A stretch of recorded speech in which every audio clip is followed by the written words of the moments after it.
Hello મિત્રો, કેમ છો? જય હિન્દ, જય ભારત. આજે આપણે વાત કરવાના છીએ જે ગેસ સિલિન્ડરનો ભાવ વધારો થયો છે એના વિશે આપણે થોડી ચર્ચા કરી લઈશું આજના વિડીયોમાં. તો વિડીયો લાસ્ટ સુધી જોજો, મજા આવશે તમને પણ, કેમકે આજના ટાઈમની અંદર જે ગેસની બોટલ ઉપર, જે સિલિન્ડર ઉપર આટલી બધી તંગી છે અને ગેસ કહેવાય ને કે ગુજરાતની અંદર શું પૂરા દેશમાં, ભારતની અંદર મળવો મુશ્કેલ છે આજના ટાઈમમાં. બરાબર. તો એનું કારણ શું છે એના વિશે આજે આપણે વાત કરીએ છીએ. તો બીજા દેશની અંદર જે ઈરાન, અમેરિકા એના વચ્ચે જે યુદ્ધ ચાલે છે એના કારણે ઈરાન દેશે જે પણ ગેસ અને જે તેલ ત્યાંથી પેટ્રોલ, ડીઝલ વગેરે બધું આવે છે ત્યાં સપ્લાય કરવાનું મતલબ કે આપવાનું બંધ કરી દીધું, સ્ટોપ કરી નાખ્યું છે ભાઈ બીજા દેશો માટે. આપણા દેશને તો હમણાં આપ્યું છે, ગેસ પણ આવી ગયું છે અને પેટ્રોલ ડીઝલ પણ આવી ગયું છે. એટલા માટે આપણા જે દેશની અર્થવ્યવસ્થા છે, અર્થતંત્ર છે, સચવાઈ રહ્યું છે. બરાબર.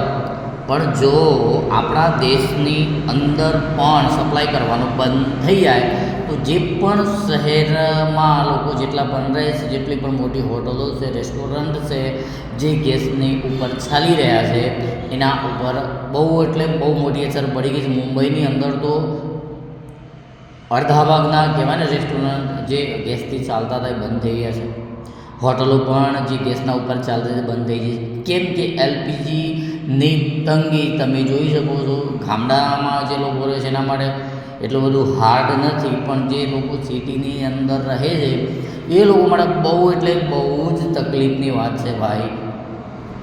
વાત કરીએ કે જે અમેરિકા અને બીજા દેશોને જે યુદ્ધ ચાલી રહ્યું છે એની અસર આપણા દેશની અંદર જે પબ્લિક છે આપણા દેશ પર પણ પડી છે. બરાબર. તો માની લો કે અગર આપણા દેશની ઉપર જો યુદ્ધ એવું થઈ જાય તો શું થશે આ તમે બિલીવ ના કરી શકો એવું થઈ જશે. પણ આપણા દેશના બીજા દેશ ઈરાન સાથે સારા એવા સંબંધોના કારણે આપણને જે પણ ગેસ છે, પેટ્રોલ ડીઝલ છે એ મળ્યું છે. પણ આગળ શું થશે એની ખબર નથી, આઈ ડોન્ટ નો. બટ આપણે વાત કરીએ કે એલપીજી જે મળતો હતો એના કરતાં વધારે એ ભાવથી વધારે ભાવમાં મળે છે કે પછી ઓછું થયું છે. તો વાત કરીએ કે જે ઉત્તરાખંડ છે, બીજા રાજ્યોની અંદર બ્લેકમાં પણ એલપીજી જે બોટલ, જે સિલિન્ડર છે એ વેચવાનું ચાલુ થઈ ગયું છે. જે 1250 જે પણ સિલિન્ડર મળતું હતું એ અત્યારે હાલના ટાઈમમાં દોસ્તો, હાલના ટાઈમમાં 2000થી 3000, અમુક જગ્યાએ 6000 એટલા સુધી એક સિલિન્ડરના ભાવ થઈ રહ્યા છે. છતાં પણ લોકો ખરીદી રહ્યા છે. એનું કારણ શું છે કે ભાઈ તેની ફેમિલી, પૂરો પરિવાર કઈ રીતે ભૂખ્યો મરી જાય. બરાબર ને? તો આજના ટાઈમમાં ગેસની એટલી બધી તંગી થઈ ગઈ છે ને ભાઈ, બહુ એટલે બહુ ખતરનાક જ છે.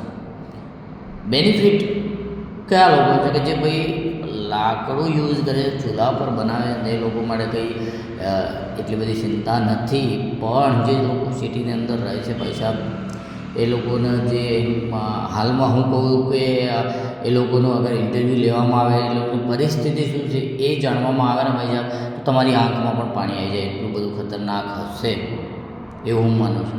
ગુજરાતની વાત અગર કરીએ તો એટલું બધું હોઈ ના શકે, પણ બીજા રાજ્યોની અંદર તો 6000 સુધી સિલિન્ડર, એક સિલિન્ડર બ્લેકમાં વેચાય છે ભાઈ સાહેબ. અને હાલના સમયમાં જે પોલીસ જે ગેસની જે સાધન છે લોડ કરીને લઈ જઈ રહ્યા છે, બરાબર, એના ઉપર પોલીસ પ્રોટેક્શન આપવું પડે છે. એટલું ખતરનાક છે ને. અમુક હમણાં ન્યૂઝમાં હતું ભાઈ સાહેબ કે અમુક ગામમાં તો જે ગેસની ગાડી આવે છે ને ત્યાં ઊભી રાખીને લોકોએ બધું ગેસના સિલિન્ડર ઉતારી લીધા છે. તો લોકો પોતાની ભૂખ સહન કરી શકતા નથી, બાકી બધું સહન થાય છે કે પૂરો આખા પરિવારની ભૂખ સહન થતી નથી. એ પણ કોના પર ટકેલી છે? એલપીજી ગેસના ઉપર ટકેલી છે ભાઈ સાહેબ. એટલે જે પણ હાલની તંગી ગેસની છે તો બહુ ખતરનાક કહેવાય છે. એમાં મોટી અસર તો જે ભાઈ મિડલ ક્લાસ લોકો છે અને પાછા સિટીની અંદર રહે છે, શહેરની અંદર રહે છે, જ્યાં ચૂલાની વ્યવસ્થા નથી, એના પર મિડલ ક્લાસના લોકો પર તો ખાસ અસર થઈ છે ભાઈ. અને 99% લોકો તો 90% લોકો તો એલપીજી ઉપર જ બધું તેમનું ગુજરાન ચાલતું હોય છે, બરાબર.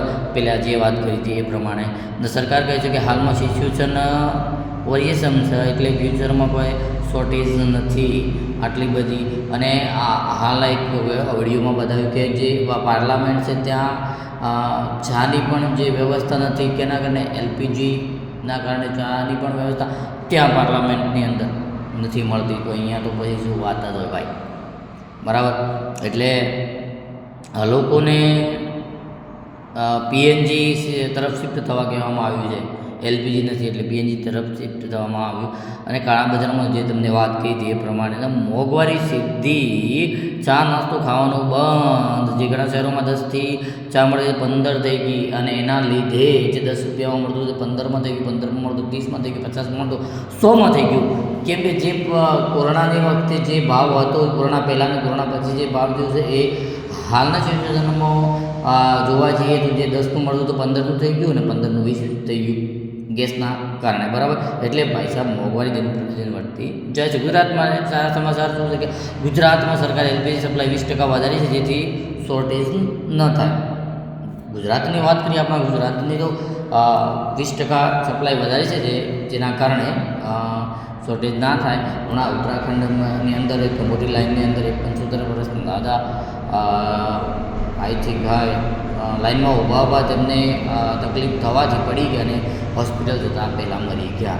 આટલી બધી તકલીફ છે ભાઈ સાહેબ પૂરા ભારતની અંદર, બધા રાજ્યોમાં. ગુજરાતની તો ખબર એટલી બધી તંગી નથી હું માનું છું, બરાબર, પણ બીજા રાજ્યોની અંદર બહુ તકલીફ છે. તો મિત્રો આજે મોટી વાત તો એ છે કે સિલિન્ડર જે પણ ગેસનું છે ને મળવું બહુ મુશ્કેલ છે. એટલે જે લોકોને તકલીફ છે અને જે લોકોને મળી ગયું છે. બાકી જે મોંઘવારી થવાની છે તો ડબલ જ મોંઘવારી થઈ ગઈ છે, બરાબર. તો આજના ટાઈમની અંદર જે બીજા દેશની સાથે યુદ્ધ ચાલી રહ્યું છે એના લીધે આપણા એક રાજ્યની અંદર રહેતા મિડલ ક્લાસ લોકો પર બહુ અસર પડી રહી છે. તો આગળ વાત કરીએ કે સરકાર જે પણ નિર્ણય લે એ પ્રમાણે, પણ આજના સમયમાં તમે જોઈ શકો છો કે કેટલી શોર્ટેજ છે એલપીજી ગેસની, બરાબર. તો જે ગામડામાં લોકો રહે છે એના માટે તો બહુ સારું છે. પણ ફરીથી કહી દઉં કે જે પણ સિટીની અંદર જે લોકો રહે છે, જે એલપીજીથી જ એમનું ગુજરાન જો એ પરિવાર ચાલતું હતું, ખાવાનું પીવાનું બધું, બરાબર ને, એ લોકોને બહુ તકલીફ હશે હું માનું છું. તો આ વિડીયો ગમ્યો તો લાઈક કરી દેજો, શેર કરી દેજો, અને કેટલા લોકોને આવી તંગી છે ભાઈ સાહેબ કમેન્ટ કરી દેજો પ્લીઝ યાર, તાકી બીજા લોકોને પણ ખબર પડે. જય હિન્દ, જય ભારત, જય ગઢ ગુજરાત.